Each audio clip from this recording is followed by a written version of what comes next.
Shalom, saya Arinda dari Firehouse Indonesia. Kita akan sama-sama belajar mengenai salah satu nilai dari pergerakan Fire Generation, yaitu purity atau kemurnian hati. Dalam Matius 5 ayat yang ke-8 dikatakan, "Berbahagialah orang yang suci hatinya karena melihat Allah." Dari ayat ini kita tahu bahwa kemurnian hati itu adalah kunci untuk kita melihat Allah, untuk kita semakin mengenal pribadi Allah. Dan kita akan belajar arti kata hati dan arti kata murni. Jadi hati adalah sesuatu ungkapan yang dipergunakan Alkitab untuk menunjuk pada segi hidup manusia yang tidak nampak atau yang tersembunyi di belakang yang tampak. Jadi hati itu digambarkan dalam Alkitab itu mewakili seluruh kehidupan manusia yang terletak di dalam, yang tidak bisa dilihat mungkin dengan mata jasmani kita, tetapi hati itu menentukan kehidupan kita. Seperti Amsal 4 ayat yang ke-23 katakan, "Jagalah hatimu dengan segala kewaspadaan, karena dari situlah terpancar kehidupan." Jadi dari hati terpancar kehidupan. Lalu arti kata murni. Murni itu adalah tidak tercampur unsur-unsur lain, bisa dikatakan tulus dan juga bisa dikatakan bersih. Jadi kita mulai ngerti hati yang murni, ya, hati yang bersih, hati yang tulus, hati yang tidak tercampur dengan unsur-unsur lainnya. Lalu kenapa kondisi hati kita menjadi sangat penting? Lalu kenapa kita harus menjaga kondisi hati kita untuk tetap murni di hadapan Tuhan? 1 Samuel 16 ayat yang ke-7 katakan, "Bukan yang dilihat manusia yang dilihat Allah. Manusia melihat hal yang di depan mata, tetapi Tuhan melihat hati." Sekali lagi saya ulangi, bukan yang dilihat manusia yang dilihat Allah. Manusia melihat hal yang di depan mata, tetapi Tuhan melihat hati. Jadi pentingnya kita menjaga kondisi hati kita. Karena apa, saudara? Karena Tuhan melihat sesuatu yang ada di dalam hidup kita, yaitu hati. Itu yang membuat kita harus menjaga kemurnian, harus menjaga hati kita tetap kudus di hadapan Tuhan. Seringkali, saudara, ya, ketika kita mengalami pertobatan pertama kita mengerti, kita menyerahkan hidup lama kita dan mulai hidup dalam manusia baru kita. Kita mulai melakukan banyak hal untuk Tuhan. Tetapi ketika badai itu datang, ketika pencobaan itu datang, ketika ada masalah di depanmu, itu adalah waktu di mana kita belajar menjaga hati.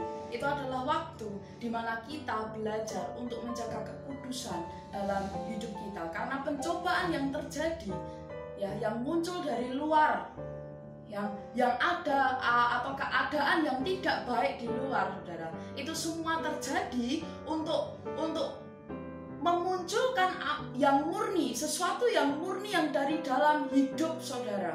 Kadang ada tekanan, ada banyak cobaan di kanan kirimu. Itu semua terjadi untuk memunculkan sesuatu yang murni dalam hidupmu. Seperti 1 Petrus ayat yang pertama, 1 Petrus 1 ayat yang ke-7.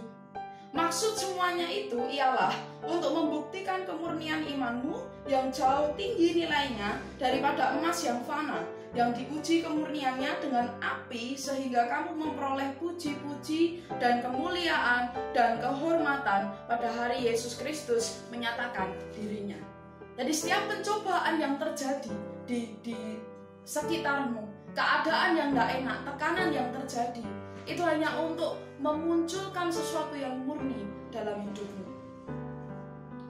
Contoh gambaran hati nurani yang murni adalah ketika kisah Yesus, ya, ketika Yesus sedang bergumul, ya, dia bergumul ketika dia tahu bahwa dia harus disalib. Yesus mengalami pergumulan waktu itu. Dia mengalami pergumulan mengenai sengsara yang ia akan hadapi. Tetapi waktu itu Yesus memilih mengikut kehendak Bapa dan bukan kehendaknya sendiri. Mungkin waktu di kayu salib, di waktu masa penyaliban, Yesus dengan kesempatan dan kemampuan yang dapat ia lakukan, mungkin dia bisa pergi atau lebih memilih untuk tidak melakukannya. Tetapi karena dia menjaga kemurnian hatinya, dia menjaga hatinya tetap tertuju pada Bapa, hatinya tetap melakukan apa yang Bapa mau. Maka Yesus memilih untuk tidak melawan, tetapi dia mematuhi rencana Bapa atas hidupnya. Walaupun yang dia harus lalui adalah sengsara. Untuk itu, untuk mendapatkan hati yang murni, untuk kita bagaimana sih kita mendapatkan hati yang murni? Satu-satunya jalan adalah bertobat. Bertobat setiap hari, bukan hanya satu waktu.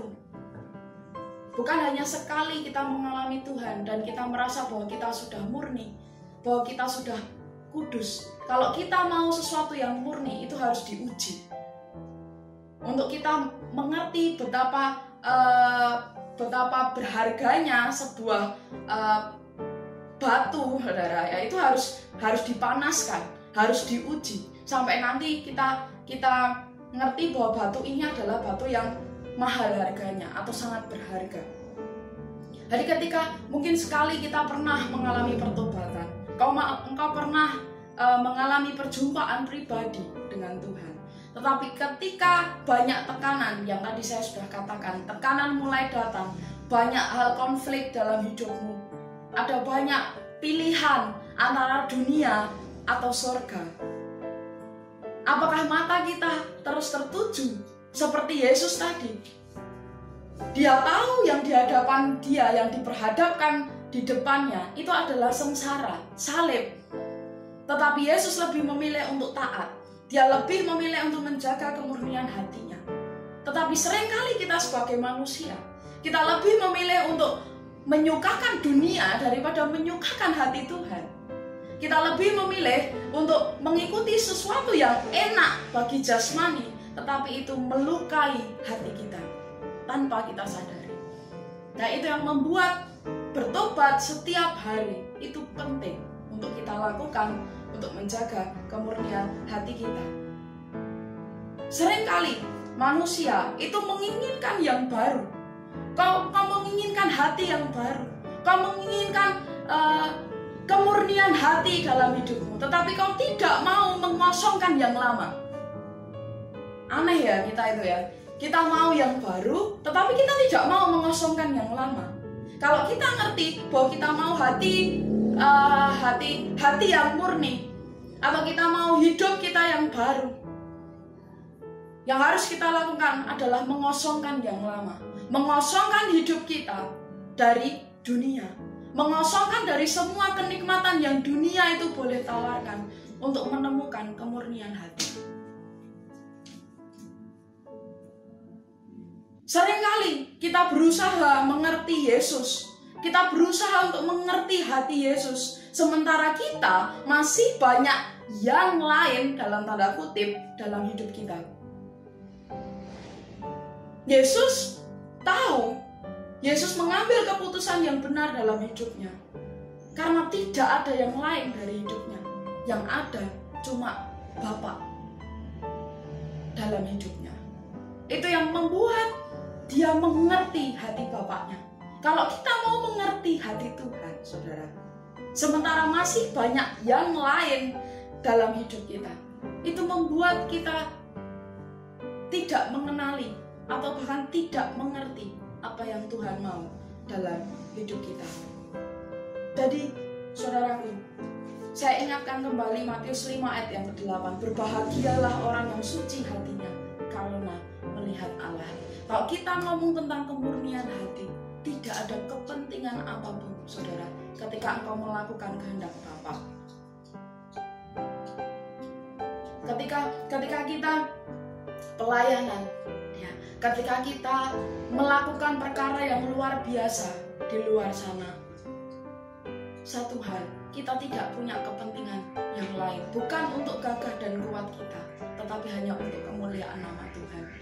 Sulit sekali bagi kita, apalagi orang-orang yang mungkin sudah mempunyai posisi atau mempunyai status dalam sebuah pelayanan atau dalam sebuah pekerjaan, atau mungkin engkau ketua rokris, atau mungkin kau ketua PMK, kau ketua youth di gerejamu. Seringkali status itu, saudara, membuat kita melakukan segala sesuatu untuk mendapatkan nama, untuk terlihat, atau untuk ini loh aku pemimpin, ini loh aku ketua rokris dari satu sekolah ini loh aku ketua youth dari gereja ini. Tapi satu hal, Tuhan tidak mau itu. Mungkin manusia melihat pelayanan kita, tetapi Tuhan melihat sikap hati kita ketika kita melakukan pelayanan itu. Menjaga hati itu adalah setiap hari, bertobat setiap hari. Bahkan ketika saudara berdoa, ketika kita berdoa di hadapan Tuhan, kita tidak punya kepentingan yang lain. Pastikan bahwa hanya pribadi Tuhan yang kau cari, bahwa hanya kasih Tuhan yang engkau nanti, bukan mujizatnya, bukan perkara besar yang Tuhan bisa lakukan dalam hidupmu, tetapi engkau nantikan pribadinya. Menjaga hati untuk sampai pada panggilannya nanti. Saya percaya setiap pribadi, setiap kita itu memiliki panggilan ilahi. Tuhan menentukan panggilan yang besar atau tujuan yang besar dalam setiap kehidupan kita. Tetapi untuk sampai ke sana dibutuhkan kemurnian hati. Untuk sampai pada penggenapan panggilan ilahi yang Tuhan sudah beri dalam hidup kita, yang dibutuhkan hanyalah kemurnian hati. Ini sangat penting terutama untuk generasi muda hari ini. Engkau yang banyak digoncang, engkau yang banyak mulai menimbang, engkau yang mulai menimbang ini dosa sedikit, ini dosa yang besar. Tidak ada dosa sedikit, dosa besar, ya. Walaupun itu mencuri atau kamu membunuh, itu sama-sama dosa. Tidak ada dosa kecil, tidak ada dosa besar. Kita mungkin mulai menimbang, ini kan dosa kecil, tidak apa-apa kalau sekali-sekali dilakukan. Tetapi sekali engkau lakukan, itu akan meracuni hatimu tanpa engkau sadari. Kita harus menjaga apa yang Tuhan sudah beri, hati kita, karena itu tidak terlihat. Mungkin secara fisik orang melihat hidupmu baik-baik saja, orang melihat hidup kita baik-baik saja, pelayanan kita baik-baik saja. Tetapi kembali lagi, Tuhan tidak melihat seperti manusia. Manusia melihat apa yang terlihat di depan mata, tetapi Tuhan melihat hati. Mungkin secara di depan mata saudara bahagia, tetapi belum tentu hatimu itu damai sejahtera di dalam Tuhan. Belum tentu saudara, hatimu mungkin masih ada banyak hal yang engkau tutupi selama ini. Dan jalan satu-satunya untuk kita setiap hari kita tinggal dalam hati yang murni itu adalah bertobat.